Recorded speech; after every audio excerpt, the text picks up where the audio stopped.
Hello again, you lovely people. Thank you for joining me at Entirely English, the online English school designed to help people from other countries understand the British culture, and the Entirely English language school, which does online English lessons.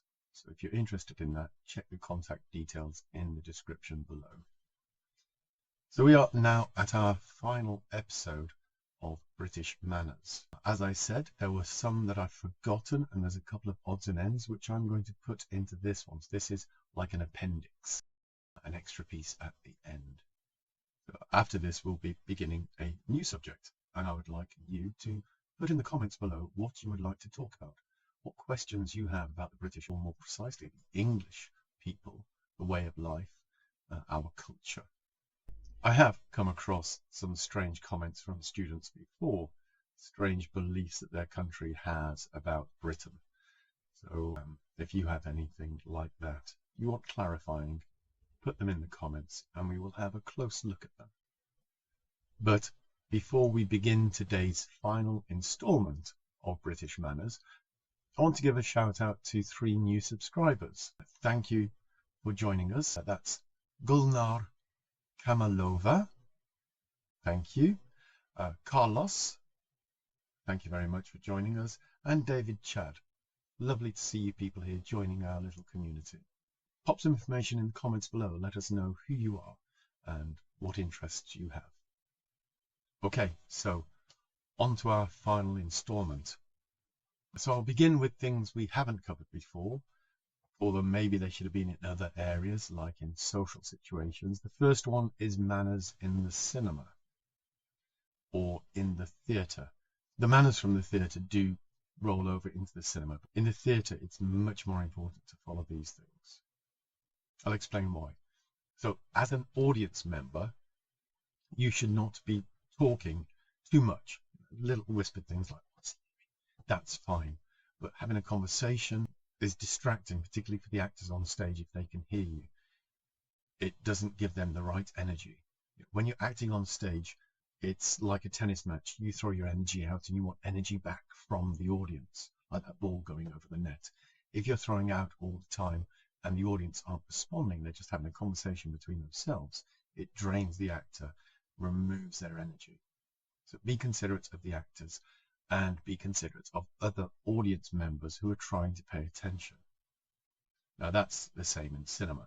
Having your chats and giggles, and as people do now, eating nachos and other really smelly food in the cinema is distracting for other people. So do be considerate. You don't want a confrontation, you don't want a conflict, and just as a human being, you don't want to upset other people and ruin their night out. When I was teaching in school, we took a combination of drama students from my department and English students, obviously from the English department, to the theatre. And my students were all sitting there because they'd been taught about theatre, been taught about acting, paying attention, observing, enjoying the story, but also looking at the lights and other things that they need to know about. The English students were playing on their mobile phones, giggling, eating crisps and things. It's a completely different atmosphere. They were being rude to the other people in the theatre, including my students and the actors on stage doing their job. And they weren't getting anything from the play. They were just having a fun day out. So in the theatre, in cinema, be respectful of the other people around you, be they on stage or sitting in the audience.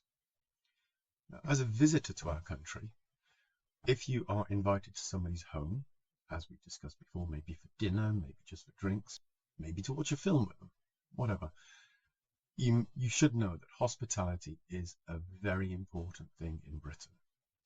It's not something that happened by accident. It's something that happened by design. It has been shaped by centuries of integration, interaction, and influence from across the globe. Have a look at our videos on Naval Idioms and you'll understand how the world has affected Britain. The British Isles has always been a crossroads for civilizations, ideas, and people. And each has left an indelible mark on our culture, on our cuisine, and on our character. And on our language.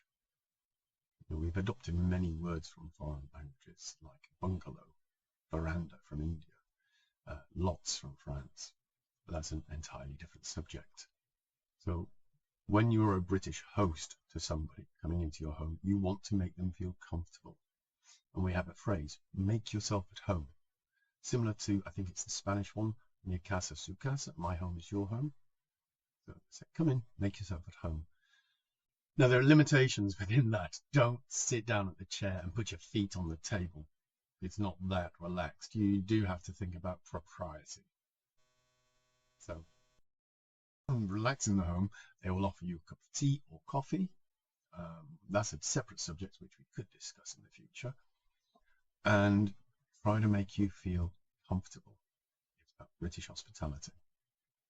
I have found in other countries, like in Ukraine, my father discovered this when I talked in a previous video about his association with Chinese people. These people will often give you more than they have. They would share the last shred of food with you to make you comfortable. But the guest is important, and that's something that the British have as well. The guest is important. We would give you the last biscuit from the box. So hospitality, very important, very key thing in Britain. Now, on to things that I missed in previous installments, and the first one is from manners in the street. Something I did not mention was litter.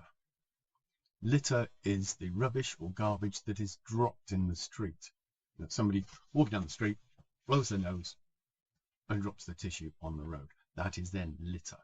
Not just rubbish, but litter. It is a problem. In the 1970s and 80s, there was a series of public information films encouraging people to use the litter bins. Those are receptacles on the street for your rubbish, rather than dumping it on the street. And if there was no litter bin available, encouraging you to put it in your pocket, put it in your bag, and take it home. And it has had an effect. Our streets are much cleaner now. People are much more conscientious. There's also fines for littering. That's when you have to pay the police money, not a bribe. When there's a standard penalty that you have to pay if you're caught littering. I'm hoping this will come into Ukraine, because when I was there, it's a beautiful country, beautiful people, but I did notice, particularly on the beach, which is something separate as well, because when I had students telling me they went to the beach and I was like, oh, work from you. They were like, no, at our river. You don't have beaches on rivers. And then I went to Ukraine and discovered they do have beaches on rivers. It was completely new for me. But I went to the river, and the beach, sandy beach, was covered in Coke bottles, paper wrappers, and plastic bags. And it was really sad, because that was a nice public area. Manners, etiquette should mean you clean up before you leave. Take it with you. There were no rubbish bins there. So I'm hoping, because it's a beautiful country, they will introduce that public information film.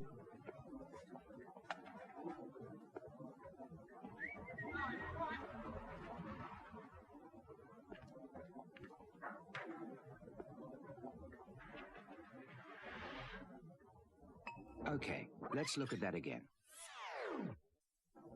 Now, why did you let her do that? I've just about had enough of clearing up after that little madam. And you? Dunno. Whole place is a mess anyway. Every time my son borrows the car, it comes back stinking like a filthy ashtray. It's all right. Dad said it gives people jobs. Yeah, dog. Can't do any harm. I put it out of the way.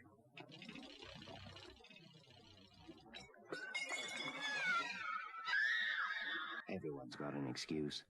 What's yours? On the subject of introducing these things to other countries, not Britain introducing them, but other countries introducing them to their citizens, when I was in Romania, near where I lived, they put some of those big domed coloured receptacles. I could see them from my bedroom window when I was living there.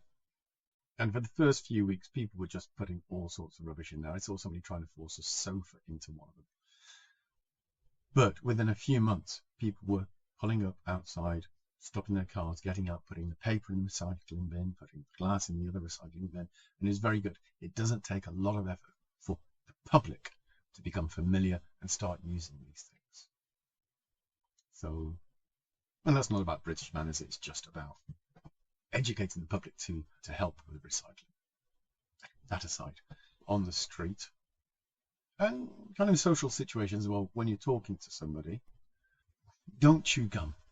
So I think in the 1940s, when America finally joined the Second World War, they gave chewing gum to people and it spread, it became this popular thing. But seeing somebody, especially with the mouth open, again, eating with the mouth open is revolting. People dropping their gum on the street is vile. In fact, as in Britain, in Luxembourg, in Switzerland, and in France, chewing gum is regarded as vulgar. While in Singapore, it's actually illegal. The Singaporeans got so fed up of scraping chewing gum off the pavements that they made it illegal. You cannot chew gum. I think it might be extreme, but it's quite a sensible thing, because if you're paying people to scrape that stuff off the street, that comes from your tax money, which isn't being paid for. You know, a whole series of things there. But as a manners thing, spitting your gum on the street, chewing it while you're talking to somebody, or taking it out and sticking it under desks or under chairs, that is all disgusting. Okay, so avoid chewing gum. Hello again. You probably guessed I'm interrupting the video because I have just waffled on too long. I hope what I'm saying is interesting. I give extended explanations to try to help people understand more. I don't want to cut out a lot of the explanations, not because I like the sound of my own voice, but because I hope it helps. So I've had to cut this video into 2 parts. I'll end this part here and I'll upload the second half in a day or 2. But I'll concentrate on getting this one finished and uploaded. Okay, I hope that's all right. And I hope you've understood what you've heard so far. Do comment below if you have any thoughts, any observations. If I'm entirely wrong about Ukraine, the litter, maybe that was just one bad experience.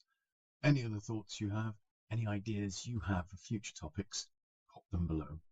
And if you have enjoyed this, please click the like button. And if you want to stay up to date and not miss the second half of this, click subscribe. And once again, click the share button. I know this is kind of repetitive and probably annoying, but not everybody sees it, and we do want to have more people coming so that this is worthwhile. I don't want to have to stop doing these because I'm sure they must be helping somebody. If I help one person, that makes it worthwhile. Okay, so I'll see you again in a couple of days. Thanks for joining me. Bye-bye for now.